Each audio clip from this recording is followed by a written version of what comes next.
Hello everybody, this is Vic Whaley. And Marcus D here. And welcome back to One Candle Paranormal Case Files. Today we're talking about the NASA Gargoyle.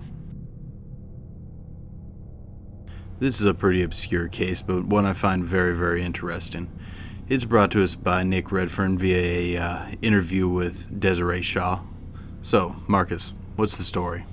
On a dark night in 1986, at the Johnson Space Center in Houston, Texas, NASA archivist Frank Shaw was returning to his car after a long night of work. Although on this night, Frank Shaw would encounter something that he would remember for the rest of his life. Perched atop one of the buildings was a ghastly black, gargoyle-shaped creature.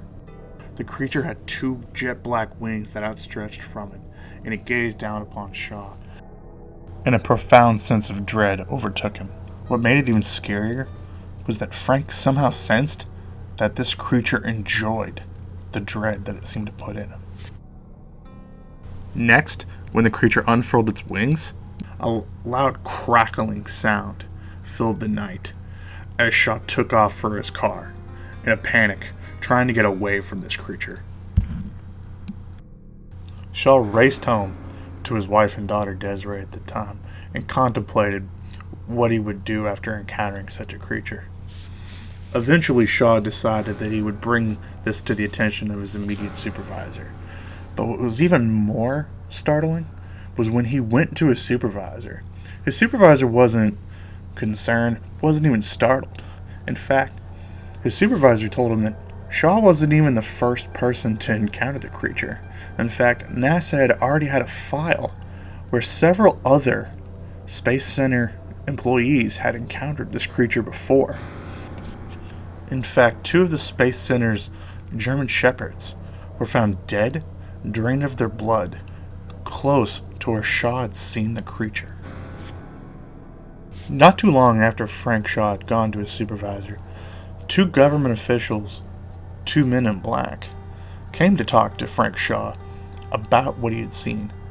The interview lasted for a little while, and this left Frank so disturbed he never went public with this story. Until later, Desiree Shaw finally opened up about her father's experience to author Nick Redfern. So, Vic, why do you think that Frank never went public with this? You would think after seeing some sort of an entity like this, that you would be all about telling people what happened.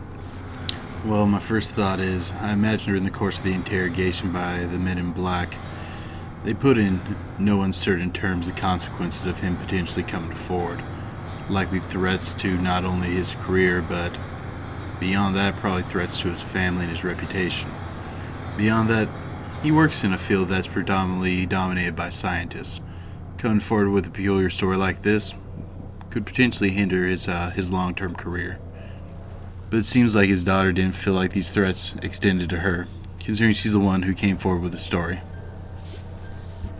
But Desiree would have seen how this encounter with the men in black affected her father. You know, don't you think that would have kind of give her pause with coming forward about his story? I can only imagine that she had her own reasons. It's possible that her father even supported, feeling that the threats didn't extend to her, or that enough time has passed that they weren't watching so closely. This was also coming out in an age of information. A story like this could easily be buried with them still being able to get the story off their chest. You know, Nick Redfern's a pretty darn good interviewer. He may have been able to convince him that it'd all work out fine in the end. But ultimately, I think she's being legitimate in what she's saying. I don't see her angle on what she's going to gain from this. She didn't become famous from it. The book was going to be a very niche sort of book, only appealing to those who are predominantly into ufology, the paranormal, things along those lines. And it doesn't seem that she's tried to further herself beyond that, trying to become famous or wealthy by this sort of information. All right, next we get into my favorite part of this segment, where we talk about what do we think this thing is. So, my first thought coming out, vampire? Actually, I kind of like the vampire angle on this. Beyond what most modern media would tell you, most traditional vampiric folklore does not paint them as teen heartthrobs. Most of them appear rather monstrous. Beyond that, you have the connection to the dogs that were sanguinated. Pretty clear vampiric reference. Some people will also extend it to the chupacabra. Some people could argue that that's a subsect of vampirism, but I think it doesn't share enough similarities to it. Well, if you look at the story, the two dogs that were found, there was nobody that spotted them. They just found the dogs. And this is a base, meaning these dogs, if you've ever seen like police dogs or guard dogs before, they don't like free from roam around in one of these places. These are with people. So to me, this seems like this displays kind of like stalkerish behavior, kind of like a vampire, where this thing would have had to sneak in, attack the dogs somewhere in the area. And actually, if you think about it, when scientists have talked about how long it would take to drain the blood of these things, probably over 6 to 8 minutes. Beyond that, its description is somewhat reminiscent of a strigoi. A what? It's a vampire from European folklore that appears monstrous, animalistic. Oh, the not pretty ones, the non-Twilight vampires? Definitely the non-Twilight vampires. So Vic, do you think that we've solved it? Is it a vampire? Does it fit? Although it does share certain similarities, I don't think it's the best possibility. I think we'd make a case for other things as well. It does share certain similarities, and that's those of you who have tuned in a few times before. We don't throw this word out too much, but I think demon is not something that is entirely off on this one. And you have this sense of menacing. It has a general demonic appearance. What do you think, Marcus? It's got some characteristics in the story. Normally, when you're encountering some just sort of animalistic creature, you don't see that intentionally trying to menace and instill fear that Frank felt that he was trying to get from this creature, and that combined with its general appearance could make it fit into the demon category. But I think we can do better trying to categorize this than just vampire demon. I do think that there is one other thing that it fits better than either of those two. Some sort of Mothman-esque entity encounter. We have wings, we have a dark form, and we have it appearing around the time of a major catastrophe associated with this area. Marcus, you think you can shine some light on that part?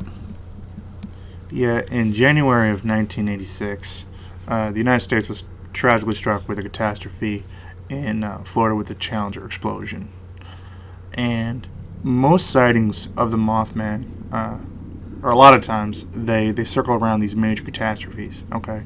Now, while Frank's encounter of it likely occurred after January of 1986, a part of the story that struck me was that the supervisor had talked about that, other people on the base had seen this creature before, enough that he wasn't concerned they had a file on this thing. That means there were likely sightings through 1985 prior to the Challenger explosion. Now, while the Challenger explosion occurred in Florida, most of the training of the astronauts and most of the prep work for the Challenger shuttle occurs in the Johnson Space Center, which means they would have been encountering this entity prior to the Challenger explosion. This is kind of what makes me lean towards the NASA Gargoyle likely being some sort of a Mothman creature. I'd like to point out one other similarity before we wrap this up. In many of the Mothman encounters, his presence seems to inspire a deep instinctual or almost supernatural sort of fear in people, not unlike the fear inspired by the Mothman. Hey guys, thank you for checking out this video. We hope that you guys enjoyed it because we know we had a lot of fun making it for you guys. If you guys like our content, don't forget to like, share, and subscribe to the channel. And if you guys like us that much, you guys can check us out. We're on Twitter and we're on Facebook. You guys can check us out on Facebook at One Candle Society. You can also check us out on Twitter at One Candle Society. And don't forget, keep believing. Because we'll keep listening.